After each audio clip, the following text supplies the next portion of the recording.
I'm Kiyan. And this is Trust Your Doctor, that podcast powered by Bernalium.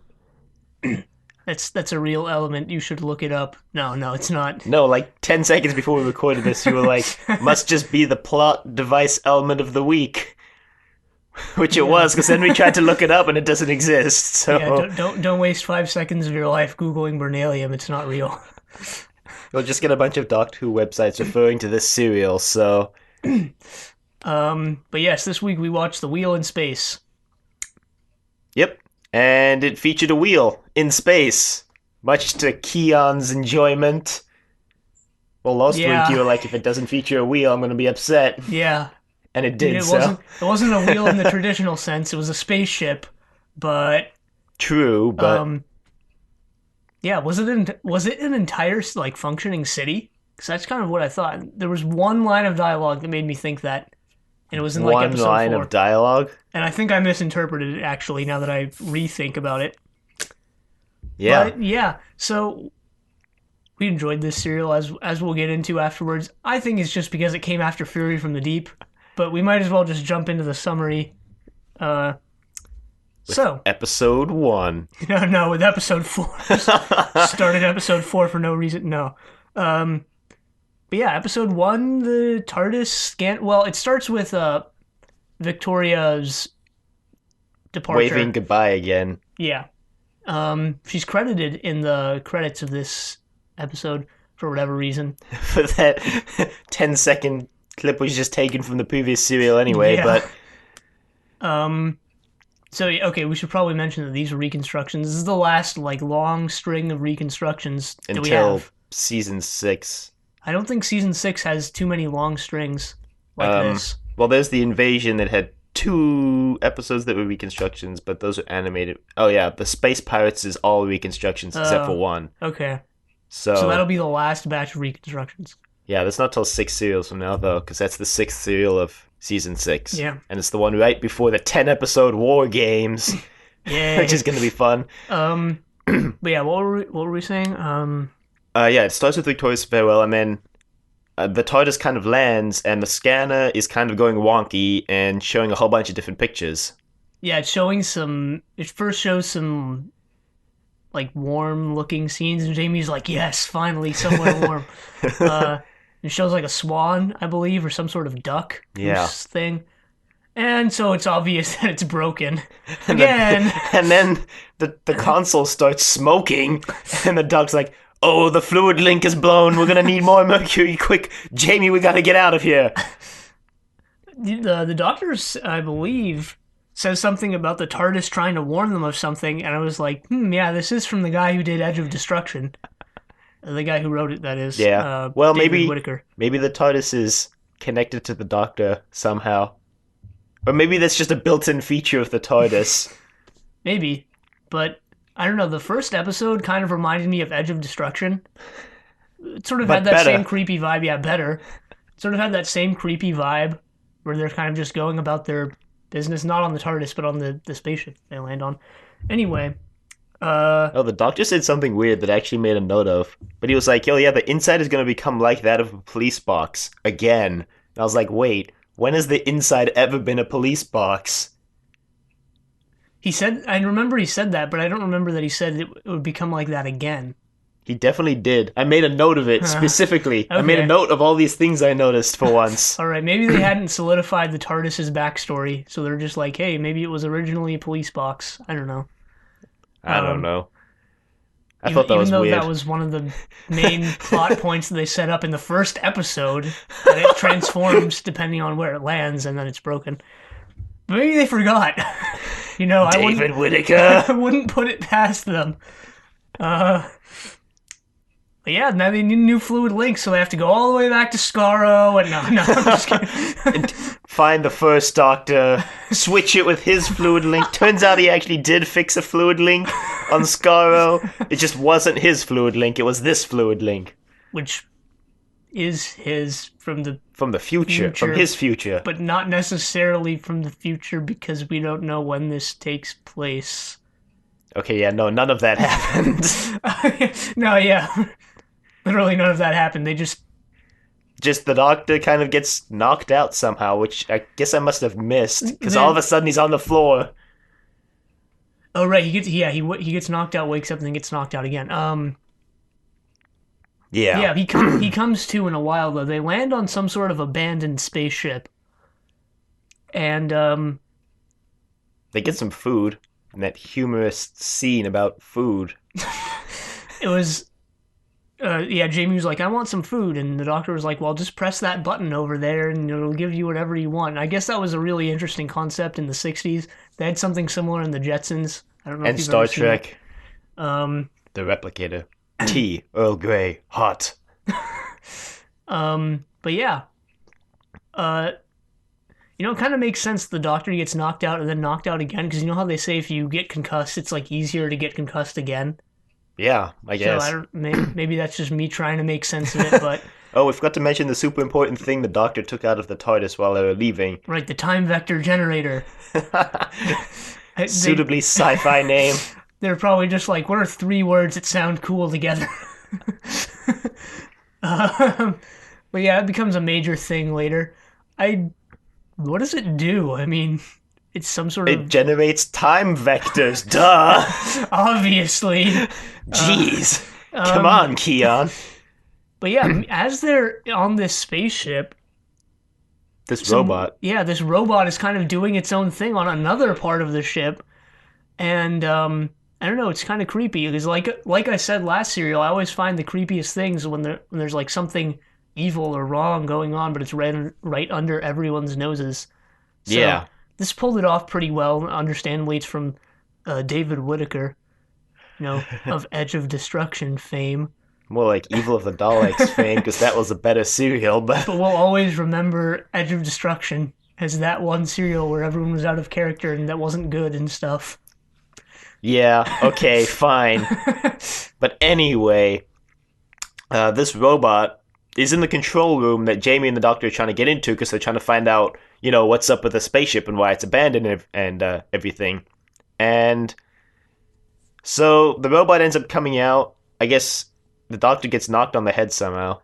There's the ship like shifts or moves or something, and he falls over. I don't exactly remember how or why it's moving, but yeah, that was later. The Doctor gets knocked out again, and Jamie, the robot, is advancing upon Jamie.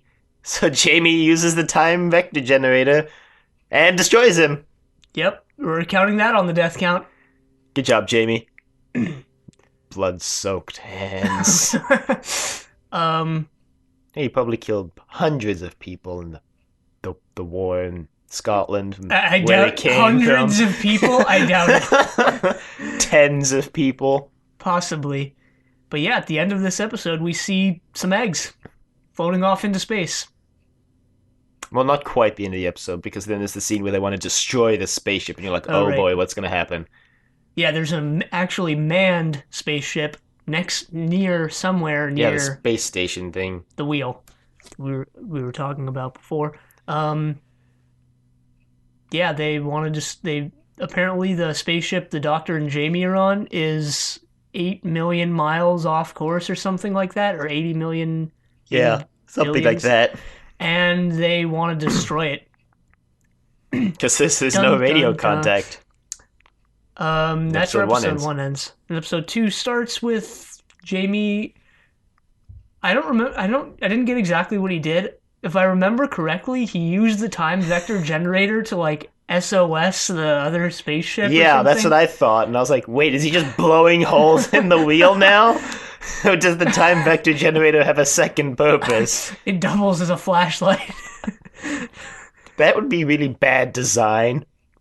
Well, it saved Jamie and the Doctor's life. Have a destructive laser double as a flashlight. Hey, it can come in use in dark caves. What happens when you put it on the wrong mode? You just vaporize your entire party. Whoops. Accidental cave-in. Does the beam continue forever? Like, if you turn it on, will you just burn a hole through the center of the Earth? Or does it stop at some point? These are all questions that don't get answered. I guess if it continued forever, when Jamie killed the robot, he would have blown a hole in the side of the spaceship and killed both him and the Doctor as well. And, like, obliterated everything in the universe in its path. But yeah, that doesn't happen. A lot of conjecture in this episode, but yeah, I guess they see his SOS thingamajig. Yeah. They send a couple guys over. Now, I want to talk about the costumes in the serial, and we haven't talked about costumes in a while. But on the wheel, they had their usual sci-fi spaceship outfit things. I thought they looked a little better than usual. They reminded me of the. It was the Ice Warriors. They reminded me of the Ice Warrior costumes, actually. They kind of did. I thought these looked a little better. Not the costumes for the Ice Warriors themselves, the base costumes.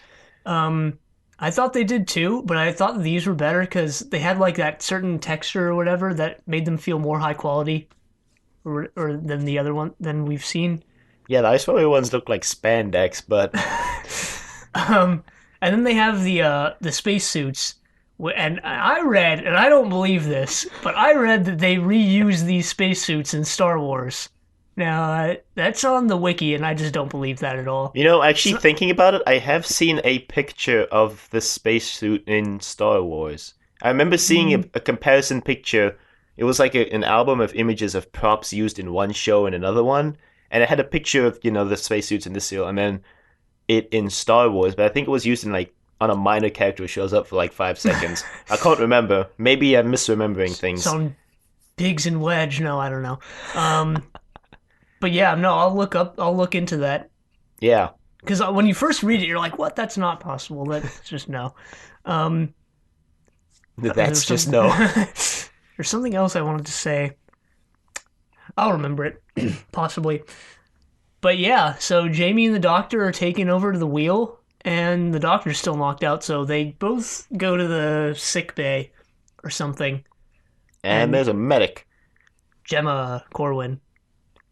And from dialogue from other people on the wheel, we find out, I think this is where we find out that there's soon to be a meteor strike, on direct path with the wheel. Yeah, Zoe tells Gemma about it, I think. Or Zoe tells Bennett. Zoe tells someone. Zoe, the resident astrophysicist. / librarian. Slash who's spy. 14. / spy.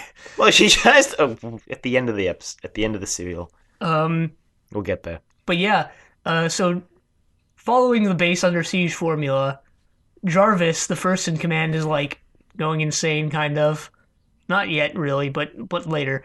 And Gemma is poised to take over. This serial, I felt did a good job of, it did the base under siege thing, but it didn't do an exact replica of what we've been seeing. Yeah, I guess because Jarvis was insane and wasn't actually working against the main TARDIS crew. He was just kind of he was doing nope, I'm going to go stop the Cybermen by myself. Look how well that ended up for him, but no.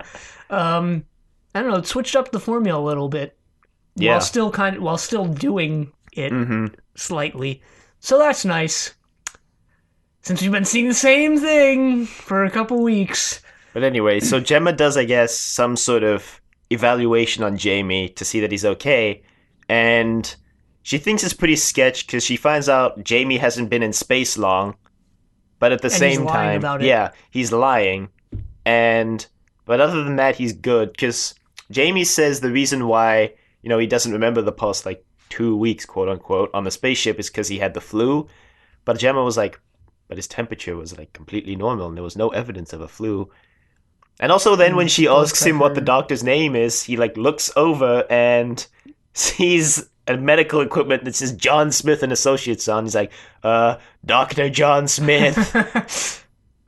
And she notices it right away. I mean, great job throwing that under the covers, Jamie.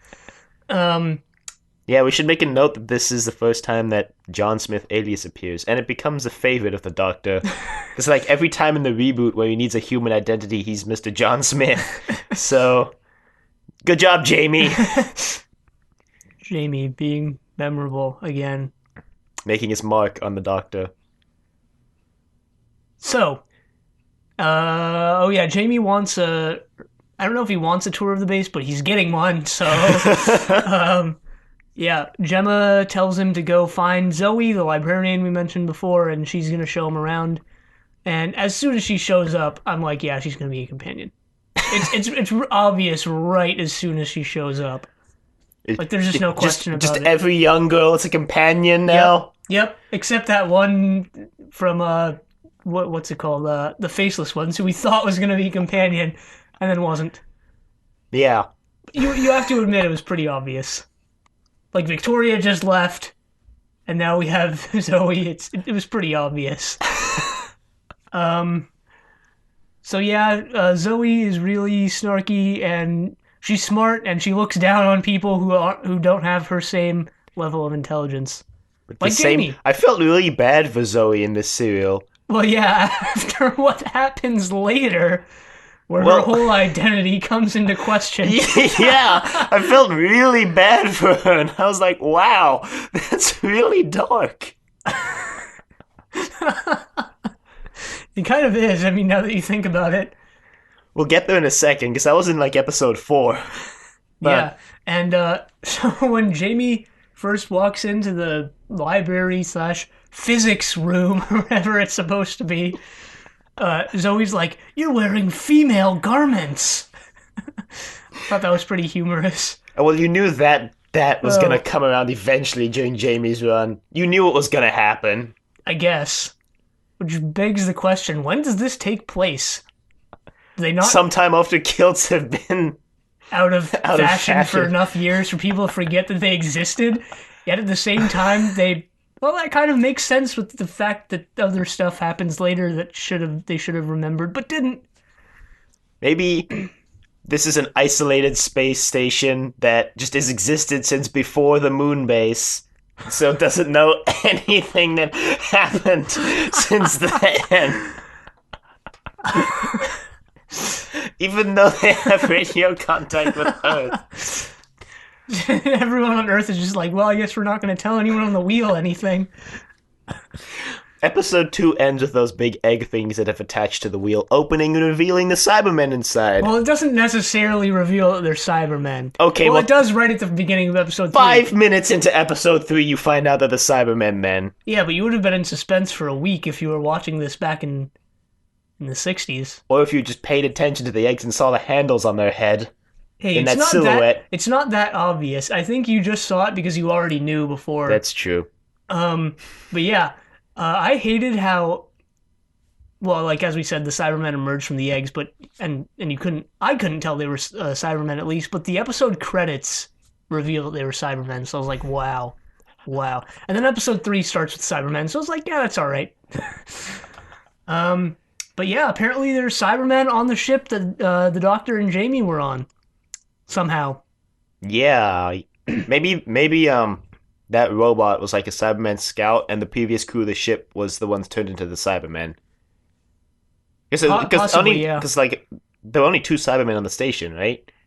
Because there's the one the Doctor gets, and then there was the one that the other guy gets, and those are the only 2. Because then like there were the other ones coming towards the airlock, they got locked out. Yeah, I guess.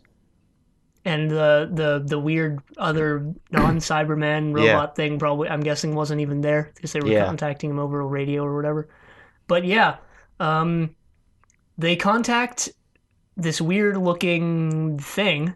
It sounds like the Cyber Controller. It has the exact same voice. Yeah. And it's giving them orders, but it's not a Cyberman.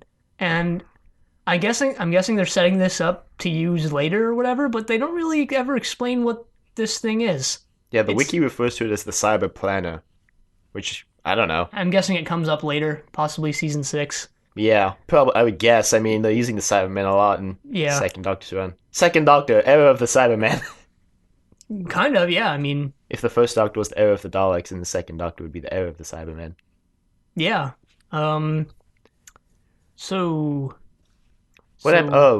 It turns out they have this incredibly convoluted plan to invade Earth. That asteroid thing, the asteroid's heading towards spaceship is because a star is going supernova. Turns out the Cybermen caused that.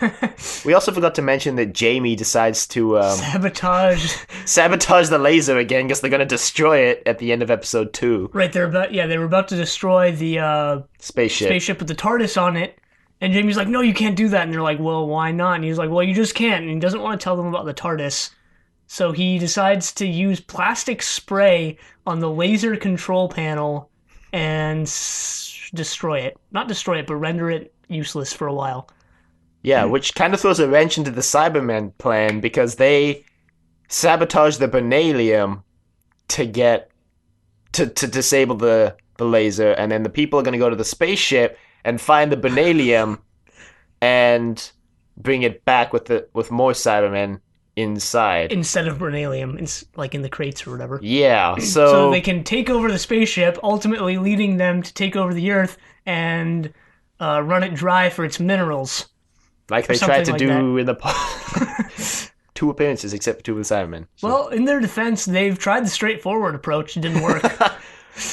Well, see, here's the thing. Like the funny thing is, Jamie disabling the laser, it both set the Cybermen back and saved their entire plan, because if Jamie hadn't done that, they would have just blown the spaceship out of the sky before the Cybermen would have even made it to the wheel. I guess. But at the same time, without the laser, all those asteroids are going to destroy the wheel, which would have wiped out their entire plan. Yeah, I guess they didn't think this through too much. They're getting desperate. They need to hire outside races like the Cyberplanet. No, I don't know. Like the Daleks. This was originally meant to be a Cyberman/Dalek crossover. That idea got scrapped. Yeah, I guess when they wrote up the Daleks, like a season ago, and they're like, yeah, no more Dalek serials, guys. Sorry. But yeah, so now Jarvis, who is suspicious of Jamie from the beginning, now has reasonable... He has justifiable cause. Yeah. Because Jamie actually has sabotaged something, not for the reasons Jarvis assumes. Yeah, he assumes he's some extremist from Earth who's come to shut down the wheel. But he's not. Clearly he's not. He's wearing a kilt. Didn't know. And kilts are apparently out of style. You'd think an extremist from Earth would research what clothes to wear, right? But yeah, at this point, the Doctor's awake, and he doesn't approve of what Jamie did. Yeah, considering Jamie told them, like, oh, the Doctor told me to block up the laser. And now the Doctor just woke up and he's like, what? Wow, Jamie. Wow. But yeah, I think they get their this whole dilemma cleared up pretty quickly. The Doctor... Yeah, Gemma was one of the biggest, like, roadblocks to Jamie until the Doctor woke up, and then she kind of realized that Jarvis was going insane because the Doctor pointed it out, and then she became, like, their biggest ally, which I thought was kind of cool. Yeah, I mean, again, it's throwing a wrench into the formula almost, kind of. Because you'd assume that Jarvis would, like, go off the deep end or ally with the Cybermen, and then Gemma would take over or something, but, you know, it's pretty different this time around. Yeah. But yeah, we're... Oh boy. So anyway, the Doctor, when he wakes up, I knew I had something for this, but when he wakes up, he says, I was just beginning to enjoy this little rest. And I was like, you were enjoying being unconscious? Like, what? Why? He needed a break from that traumatic experience of letting Victoria go. I guess. Even though he tells Jamie to let it go at the beginning of, or in episode 1. No. Well, I mean, we never see the Doctor sleep on screen, so maybe he doesn't really get that much sleep, since a lot of the stories kind of lead directly into the next one. They're kind of going for, like, days on. Yeah, I was actually thinking about that a couple weeks ago. Like, when do they sleep? Some of the stories just lead right into each other, and they're just in action all the time. I guess it doesn't matter, but, like... the more practical parts of the Doctor's life. So yeah, the Cybermen have sent Cybermats ahead of themselves into the ship somehow. I don't think it's ever told how they did that, but they do, so there's Cybermats on the ship. Yeah, the guy trying to fix the laser, his name, Bill. Yeah, Bill... finds one. He's like, yeah, that's pretty cool, space rodents. And then it destroys all the Benalium while he's not looking, and he's like, "What are you doing?" No, but it was funnier than that. He turns around, he's like, I guess he just leaves it alone or whatever. He turns around, goes to do something, and when he turns back, the Cyberman is just there with a bunch of destroyed Bernalium, and it's like, what are you going to do about it? I just destroyed all your Bernalium. well, Bill finds the plastic and plasticifies one of the Cybermats, and he swears the Cybermats exist, but all he has is this plastic thing. Well, actually, it wasn't Bill that plasticed him, right? It was... hold on. This guy named Kemmel, apparently. Kemmel from, Kemmel Rudkin. It's Kemmel from the Power of the Daleks. Or was that Evil of the Daleks? I don't remember. It was Evil of the Daleks. So Power of the Daleks was the second Doctor's first serial. Yeah. Oh, that must be this guy named Rodlins that I wrote down on the death count because I didn't know what his name was. Rudkin, yes. It was Rudkin. Just fix that. Wait, this was the guy who, like, way overacted his death, right? Yeah, he was killed by the Cybermats. Yeah, so... And then he got to plastic one of them. I want to talk about that. Go ahead. Because, I don't know, it was just, like, 3 minutes of this guy being really scared by the Cybermats, and you actually honestly have to see it to understand what I'm talking about. But he just overacted this so much, his facial expressions were just hilarious. Maybe. Well, they didn't have a lot of film to spare, so they couldn't do reshoots. But like, hey man, you're about to die, and he's like, oh man, I better make it good. And he spends 3 minutes dying. Maybe they cut out like 2 minutes later in this episode to compensate. I don't know. Or maybe this is how they wanted it to be. Who knows? We never will.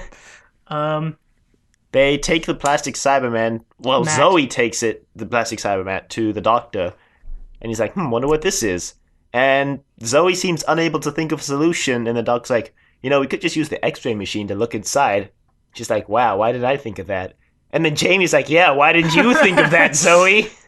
And she's like, wow. Well, in his defense, she has been pretty snarky towards him this entire time about how he doesn't know many things about, like, the future.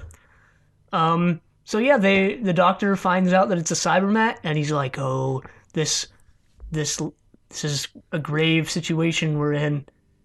Because it is. Yeah. And yeah. Honestly, they show Jarvis, and he's like, nope. Don't believe it. Bye, guys. Honestly, this is the point where I thought things were about to start getting really tense.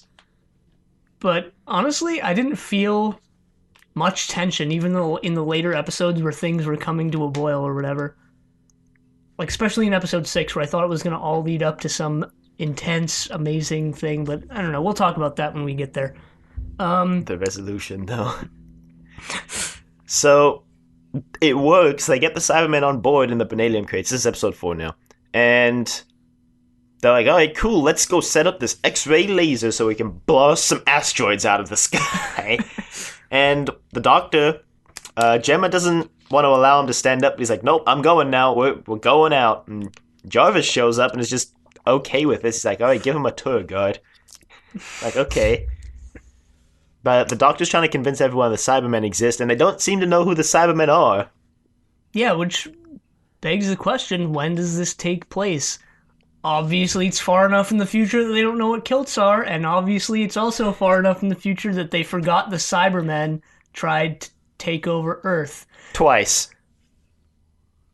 But at the same time, in 2 of the Cybermen, they're far in the future looking for Cyberman relics. So, is this even farther in the future than that? But you'd think they'd at least know the history. Exactly. Like, we still know that, like, there was the American Revolution 300 years ago. Yeah. I mean, what? I guess they just forgot that people know who the Cybermen are. And it can't be, like, before the Dalek invasion of Earth because of things that happened later. Yeah. That we'll get to. I mean, unless, like we were saying, no one on this spaceship knows anything about history at all. Well, to give Zoe some credit, she's an astrophysicist. Why does she care? Yeah, this is where her entire identity starts coming into question. Like, after she after the doctor quote unquote shows her up with the entire X-ray idea, and after she realizes she's not prepared for a Cyberman attack, she's like, well, what am I good for then? Yeah, What has well, my and entire then training been for? what's his name? That one guy. Like Zoe's trying to tell them like she made a mistake in the calculation for the asteroids and they're going to be here sooner than they thought. And they're like, "Don't you care about anyone? Is it all Oh facts yeah, and Leo figures for you, Zoe?" and Tanya or whatever their names were. Yeah, and then Zoe's like, but." I was like, "Oh." Like everything she's worked for has just been Destroyed. felt so bad. Well, hopefully that'll be part of her character development. But who are we kidding? It probably won't be. Wow. We haven't seen the next serial. We couldn't say that. It definitely will. Obviously, it has to be. Because if it's not, then that would be terrible. Or remember when they set that thing up with Ben and never followed up on it? Remember when they set things up with other companions and never followed up on Like it? that Ben and Polly romance that was like hinted at when they joined and then like never came into play again. Yeah, and how they just shoehorn ideas randomly into characters' write-outs when they could have led up to them. Yeah, I'm not counting on anything with this show anymore.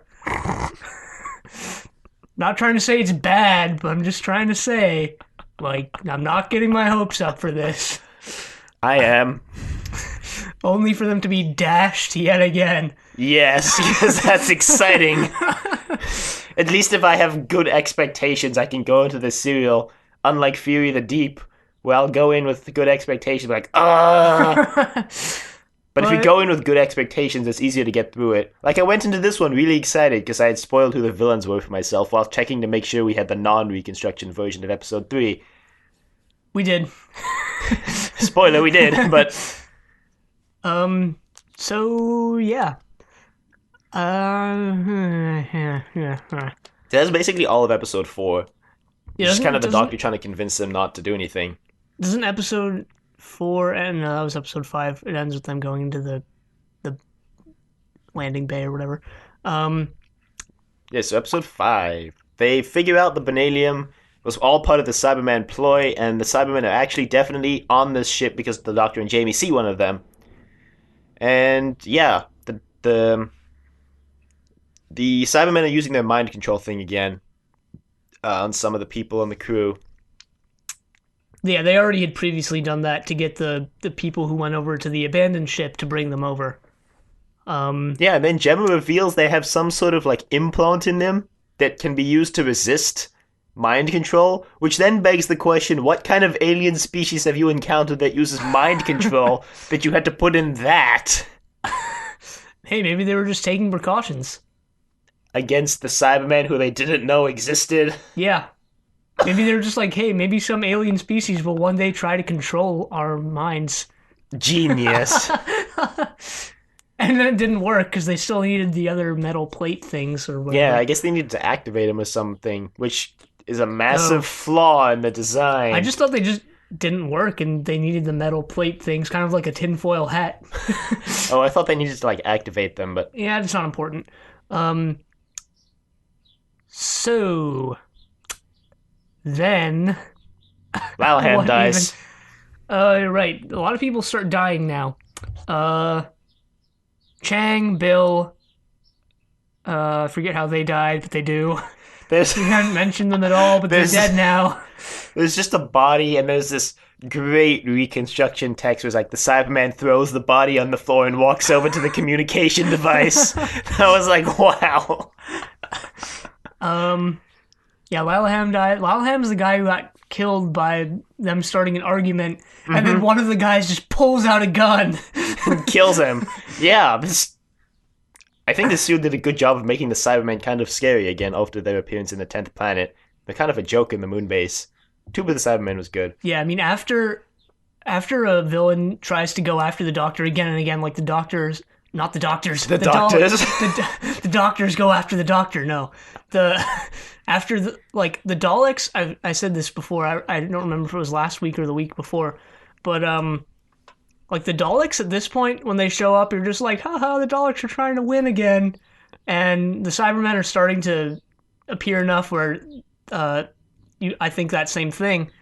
But this kind of, I don't know, reinvigorated them as sort of creepy. Yeah, they kind of just mindlessly kill people in this serial, which makes them a lot more terrifying, to be honest. Yeah. I mean, in Tomb of the Cybermen, they didn't, because they all wake up and they like have some sort of conference before doing anything. Yeah, and they didn't bargain with what's his name. Obviously, they're like, you're gonna do whatever we say, and you're not gonna have any say about it. Yeah, and in the but they at moon least base, talked to him. They didn't just straight up kill him right then and there. And in the moon base, they had a way into the moon base through that pantry, but instead of taking it and just killing everyone inside, they decided to try assault from the outside. But I mean, in this one, they just needlessly kill people, which is a big step up from the previous two serials. Yeah, it reinforces their "we don't have emotions" thing that they established in the 10th Planet. But yeah, what were we? Well, so the Doctor and Jamie realize they've accidentally dropped the time vector generator on the spaceship. Oh yeah, and they need it to. So the Doctor's like, "Well, I'm sure someone can show you how to go over there, Jamie." And it's like, "Wait, what? Me?" And the Doctor's like, "Well, yeah, I mean, you did drop it." And he's like, "Yeah. Wait, no! That was your fault!" So, yeah, Jamie is roped into going over to the other spaceship, and Zoe has to go with him or something or the other. Zoe calculates the odds and decides it's worth it to go with Jamie.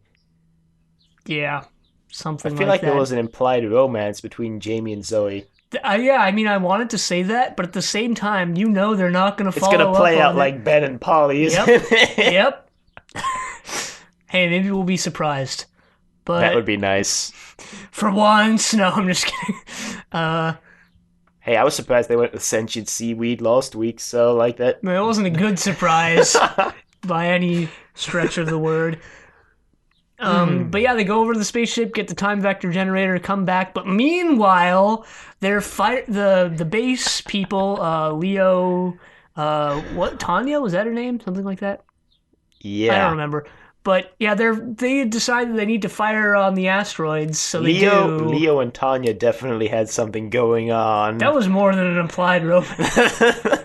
But yeah, they're firing the laser at the asteroids, and like Jamie and Zoe are like in the midst of all of it, trying to outmaneuver the laser and the asteroids. And the Doctor's like, "What are you doing, firing on them?" And Leo's like, "Well, it's a risk we had to take. We're all gonna die if we don't do Those it." So. asteroids. Yeah, the asteroid spinning. I guess I don't know. They looked like moons, in my opinion, like an armada of moons coming to attack the ship.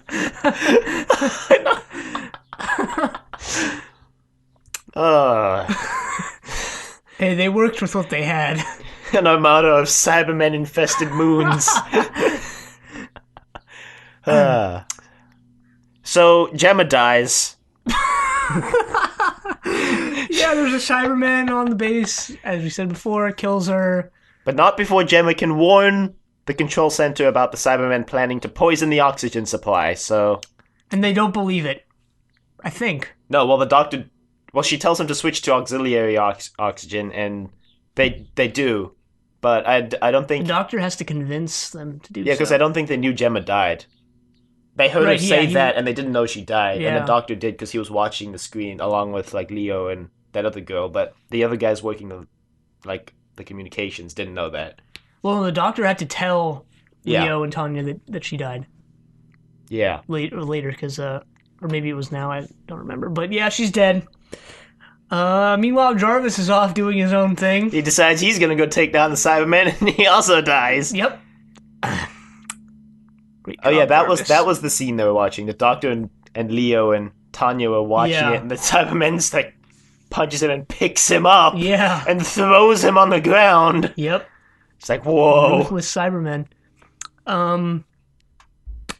Yeah, so the... well, Jamie and Zoe come back. Yeah. But it's too late because the Doctor's already gone off.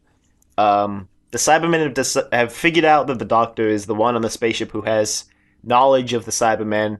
Apparently the Cybermen are aware that nobody else on the spaceship knows about them, which is interesting, but... They had some sort of device to figure that out or something. Remember, they were going through all the people on the spaceship? Yeah, I think they were talking to the Cyber Planner, that weird black box thing. Yeah. And they had the mind control guy think of everyone on the spaceship. and then they would be like, oh, negative, negative, Yeah, positive. kind of weird. But Jamie and Zoe have overheard this communication in this great line of dialogue where Zoe's like, I seem to have stumbled upon their communication. It's like, oh, that's convenient. All right, why not? So yeah, they need to warn everyone that the doctor's in danger if it wasn't already apparent. But it's too late because he's already in the laser room connecting a time vortex generator to... Vector generator. Time vector generator. Time vortex. Time vector it's a cooler generator. Name. To the laser to boost the power because there's a Cybermen ship coming now. I guess it can do that. Why not? Why not have that random piece of technology the doctor has connect to another random piece of technology that they happen to have? But yeah, so a couple people in the base are under control of the Cybermen. The doctor realizes it, but no one else does somehow. And Yeah. I wasn't confused as to why that happened, but it was just kind of weird because they've been working with this guy for who knows how long, and they don't realize that he's not himself, and yet the doctor does. And once he's not under control anymore, this is Flanagan, by the way, who we haven't mentioned at all, so I don't know why I decided to mention it now. He's the guy who took over for Lallaham when Lallaham got killed. Yeah. So, and when he's not under control anymore, when he breaks free, he's clearly a different person. Like, Yeah. I don't know. It's just kind of strange that they didn't notice this, and that the doctor had to tell them. But anyway, so I was about to say something that I forgot exactly what. Oh yeah, the doctor kills one of the Cybermen, By electrocuting it. which, considering the Cybermen are like 99% metal and electronics, I think that'd be considered cruel and unusual punishment. But anyway, this I don't know. That scene was kind of funny in my opinion, because it's the doctor standing on one side of the room and he coaxes the Cybermen over and he pulls the lever that like starts the electric current that electrocutes it. Yeah. And the other Cyberman doesn't walk into the current and it's just like, well, what am I gonna do now? And then it points at the doctor and is like, I'll get you someday, and like backs out of the room. It doesn't say I'll get you someday, but that's what I imagined it saying. In that new voice they were using this serial. Yeah, they had new voices. Again. And they sounded more generic and uninspired than even the previous serials, but anyway, we'll get to their redesigns. Their multiple redesigns afterwards. So, some Cybermen are walking over to the spaceship, to the wheel from the spaceship. I guess they're just walking in space. That's what it looked like to me. They were going like the Monoptera. You can't see what he's doing. But yeah, it's like the Monoptera. If anyone remembers that one-off species from a couple of seasons the web planet. But what's his name? Is it Flanagan?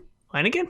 Shuts the airlock after plasticking one of the Cybermen. Yeah, he kills one of the Cybermen. Shuts the airlock too late because one of the Cybermen's already in the door trying to open it, and then they blow the Cybermen spaceship out of the sky.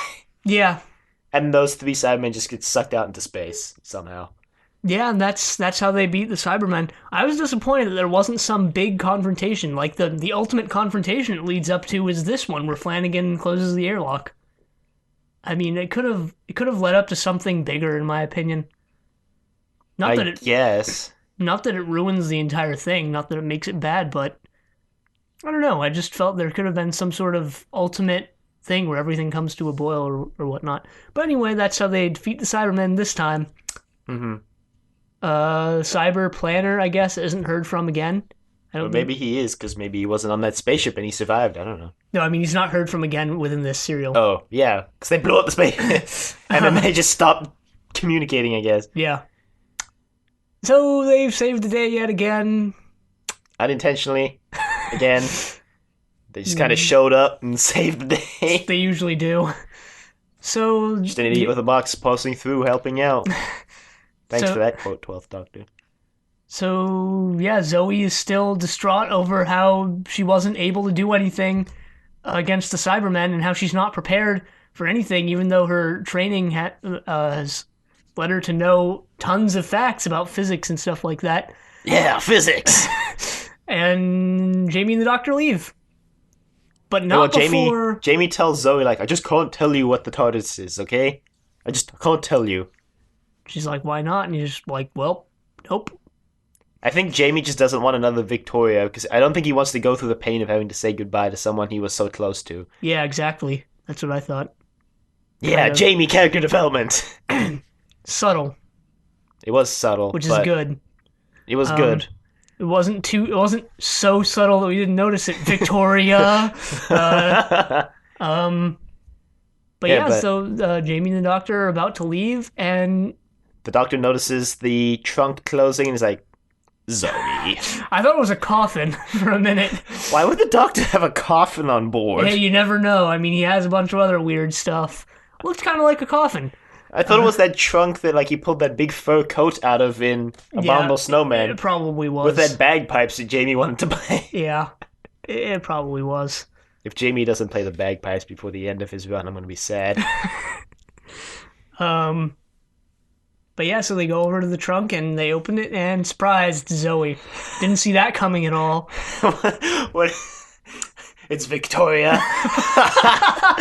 Hi, guys. I didn't actually leave. I was just in this trunk while you were defeating the Cybermen. I was just in this trunk almost getting vaporized twice.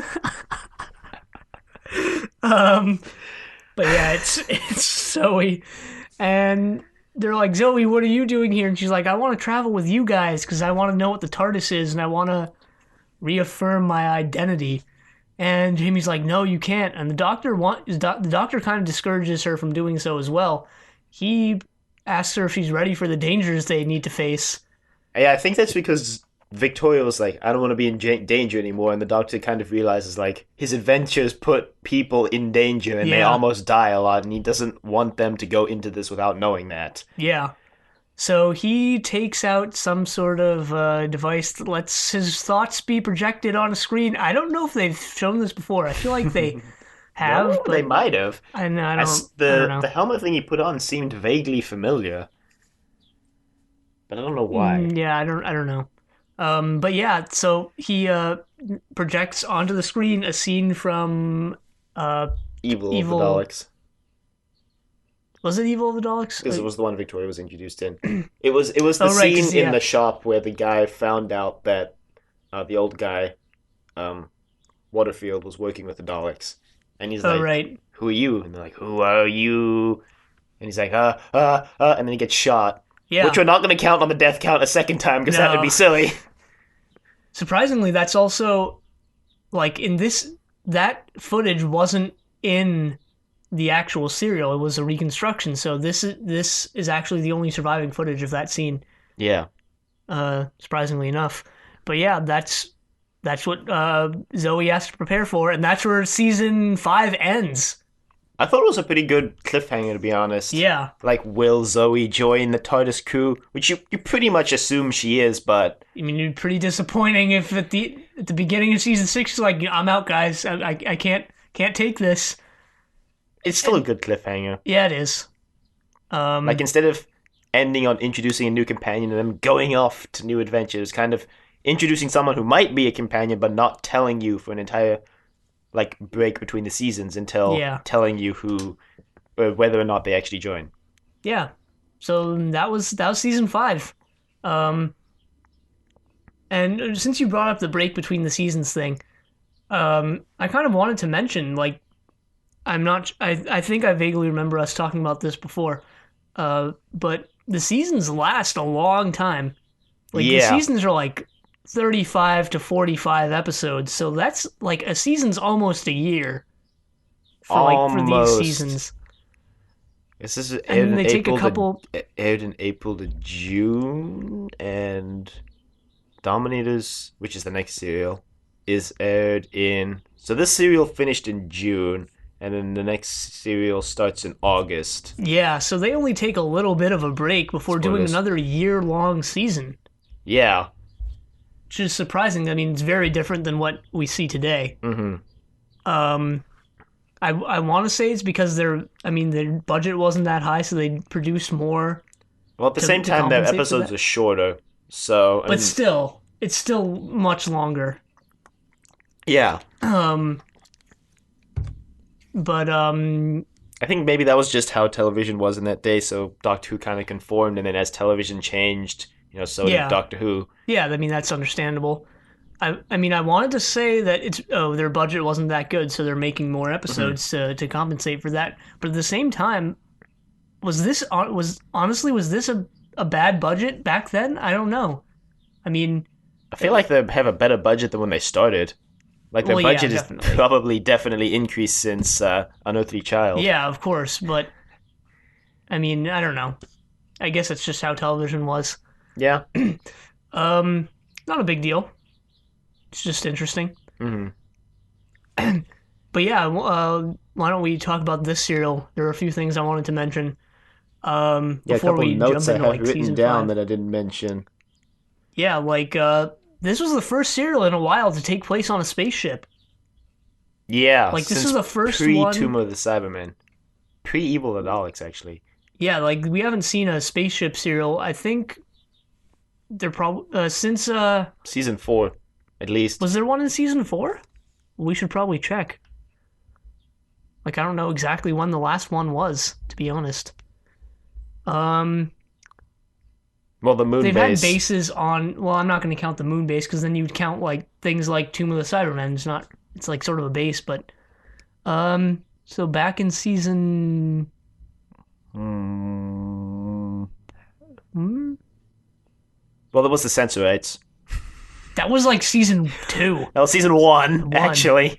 Um, no, this. I think this is the last one since the Ark. Oh yeah, there was the Ark. Well, the 10th planet. No, the 10th planet was set on Earth. Oh yeah, it was in Antarctica. I don't know. I remember that. The Ark. Yeah, this is the last one since, or the first one since season 3. Yeah. Wow. They should do more spaceship things. Like spaceships are cool. Spaceships are cool. Spaceships. Well, there's the Space Pirates in season 6. Apparently not a well-received serial, but we'll make our own judgment on that when we get there. Hey, if Fury from the Deep can be called one of the greatest serials, Then what does that say about the Space Pirates being poorly received? maybe it's one of the best. Who knows? Or it's just worse than Fury from the Deep. Hey, maybe people have terrible opinions that are obviously wrong because they're not ours. Oh. So apparently we're the only people in the world who could be right now. We're clearly the authority on what makes a good Doctor Who episode. No. But yeah, we should also probably talk about the redesigned Cybermen. They're pretty much the same as Tomb of the Cybermen. They're pretty much the same as Tomb of the Cybermen. Except the holes in their faces. They obviously have their 2 round eyes and the rectangular mouth, but they added the little teardrop hanging off the side of their eyes. Yeah, which becomes kind of like iconic for the Cybermen in the future. Huh. It becomes the iconic symbol of the Cybermen is that eye shape with the eye and the small little teardrop thing coming off. It's interesting. It was on their mouths too, on the bottom. There was a funny scene in the reboot when the Cybermen show up and the dog's like, "I'm missing something. I'm sure of it." And he walks through the door and the door closes and the holes in the door form the Cybermen eyes. It's pretty funny. Yeah, they have new voices too. They sounded even more disinterested in what they were doing than they had been before, and maybe they're just so upset at always being beat by the Doctor. They're just giving up. They're like, you know what? It's not even worth it. Would explain why they failed again. But yeah, I mean, if they're willing to change their voices up so much, I'm looking forward to when they change them back to their original voices. I know it's not going to happen. No, but, it's not. But, like, their original voices were so good, and now they're just not. Now they're just generic robot voices, which I don't like. Darn it. Well, we'll see. I doubt they're going to go They're back. not going to change it back. They wouldn't.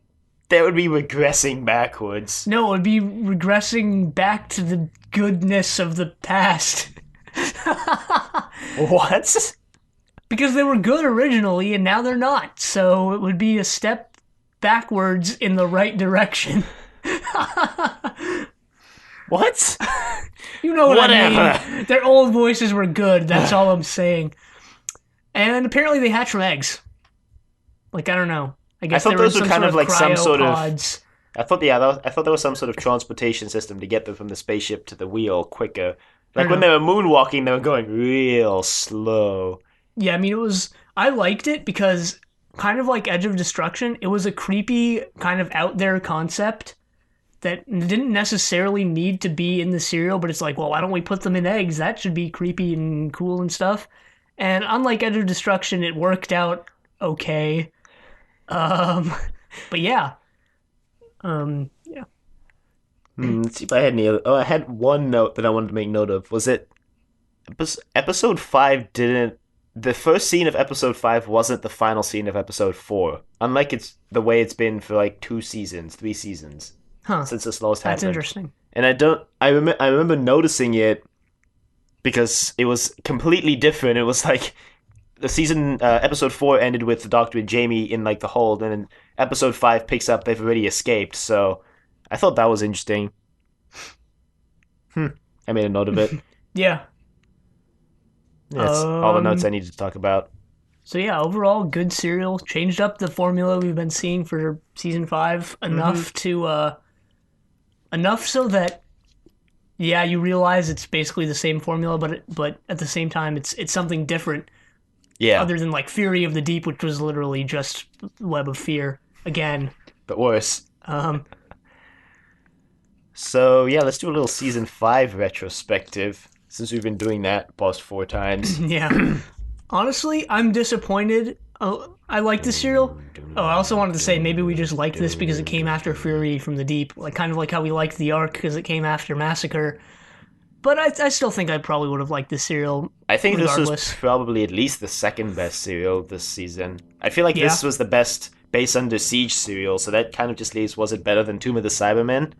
Like, it might have been. they're about on par in my opinion. Yeah, like But they're kind of different. takes on the Cybermen. Yeah, Um, but yeah, so since we're mentioning it, this serial's like bookended by Cybermen, or this season's bookended by Cybermen serials, yeah. which is kind of cool. I mean, I like it when they bookend with some sort of small reference. Like we said this in the season 1 retrospective that it was kind of cool that it was bookended with references to the French Revolution. Like how in An Unearthly Child, Susan was reading that book on the French Revolution, and that was kind of the main yeah, instigator for Barbara and Ian to follow her. And then the season ends with them in the French Revolution. yeah, that's a lot more subtle Yeah, but and possibly unintentional than what we saw possibly, here. but I still think it's Yeah. cool. Um, but yeah, overall, because of the formula we had here in season 5, a lot of the serials fell flat. Um, Yeah, Because really, I mean, there is stuff you can do with it, like we saw here, but they didn't go for that stuff. They kind of just repeated it, varied it ever so slightly, which definitely put a dent in my enjoyment of this season. Like I wasn't even like I said before, I wasn't even gonna mention it because otherwise it would like kill it for people listening, watching along, slash you or anyone who's seen this and doesn't know about that. yeah. I Um, think probably the Base Under Siege thing you wouldn't have noticed until like I you probably wouldn't have noticed it till either Fury from the Deep or Wheel in Space, since they varied it just enough for it to be unnoticeable until they got to like Fury from the Deep with this one, where they started kind of reusing some of the other concepts, and then you're like, oh, they're all kind of the same except for two of the Cybermen. yeah, yeah, it's I don't know why they decided to do this. Guess they're just gonna produce stories on the cheap and like go with it. But anyway, Maybe it's because a lot of these serials were written by the same people. Like Abominable Snowman and Web of Fear were both written by Mervyn Haseman and it Henry makes Lincoln. sense. It's the same. Wheel in Space and Enemy of the World are both written by David Whitaker, so I think it's it. But Jerry Davis, Brian Hales wrote a couple of other serials, and he wrote one in this season. Victor Pemberton writes a serial later because we looked him up. But yeah, season 5 also introduced the Great Intelligence, a pretty good villain, pretty good recurring villain. Who at least comes back in the reboot, but does he come back in Classic Who again? I don't hope know. so. Yeah, hopefully. He was a good villain. And the celestial toy maker who should reappear. and honestly, I kind of wanted the Great Intelligence to show up in this serial, like the final serial of season 5, because I feel, yeah, admittedly, its story arc, so to speak, was pretty vague, but at the same time, I feel like it would have, if they had introduced a villain in season 5, had him reappear, and then had him have his sort of grand finale or whatever at the end of season 5, I felt that would have been pretty cool for an overarching storyline like that doesn't necessarily overpower the entire season with this one storyline. Yeah. And I don't know, I felt that would have provided pretty good. Oh, it looks like this takes place in 2079. What? That must Whatever. be referenced in prose somewhere, because that was not mentioned in the episode. Yeah. So, and that places it before the Dalek invasion of Earth, which I guess explains why Zoe didn't know who the Daleks were at the end. Like, that also places it 100 years after the Cybermen attacked. Oh yeah, in the 10th planet, yeah, it does. Wow. Anyway, like I was saying, I felt that having the Great Intelligence appear and be defeated, possibly for good until the reboot, would have provided, like, a good, not overused villain who's still reoccurring and still memorable. But they didn't go that route. I'm okay with them using the Cybermen here because they did it well. Yeah. But I still feel like I would have liked if they had done that. Well, the Great Intelligence is still out there, you know. Yeah.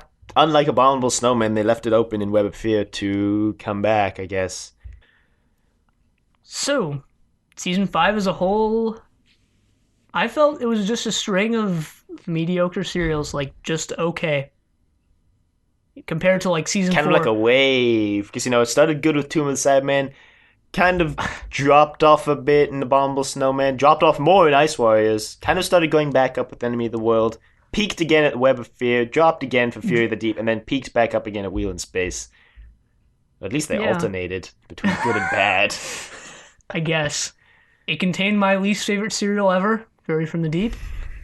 Not my least favorite serial ever, but down there. So yeah, a big step down from season 4, in my opinion, which contained my favorite serial ever, the Faceless Ones. Not my favorite serial ever, but it's up there. Yeah, that's season 5. Yeah, season 5, at least it did have a lot of character development for the Doctor that I'm hoping to see play out over season 6 as the second Doctor's run comes to an end. Yeah, definitely. I mean, Jamie stayed all throughout, which I liked, because he's a good companion. Yeah, he is, and we'll see where he goes in season 6, and we'll see if Zoe joins, and yeah. She probably does. Probably, but can't say for certain without spoiling it. For both ourselves and the viewers. Yeah. But, yeah. That about wraps up season 5. Yeah. You want to mention something about that? Because last week we mentioned we were going to do some research on how they reconstructed episodes. Right. So, apparently Loose Cannon's website doesn't exist anymore. I found that out. Yeah. Loose Cannon is the reconstruction team that's been reconstructing most of the episodes. Yeah. Most of the reconstructions that we've watched have been reconstructed by Loose Cannon. Mm-hmm.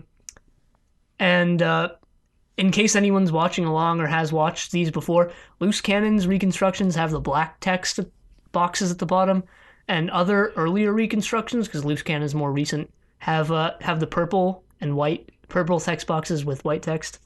Mm-hmm. Well, Loose Cannons has white text too, but yeah. So in my research, which I'm not going to say wasn't. How am I going to say this? I mean, I didn't look into it too much, but I found this one guy who wrote a 438-page, I believe, ebook on the history of Doctor Who reconstructions, and it's really detailed. And his name is Hugh Pearson, I believe.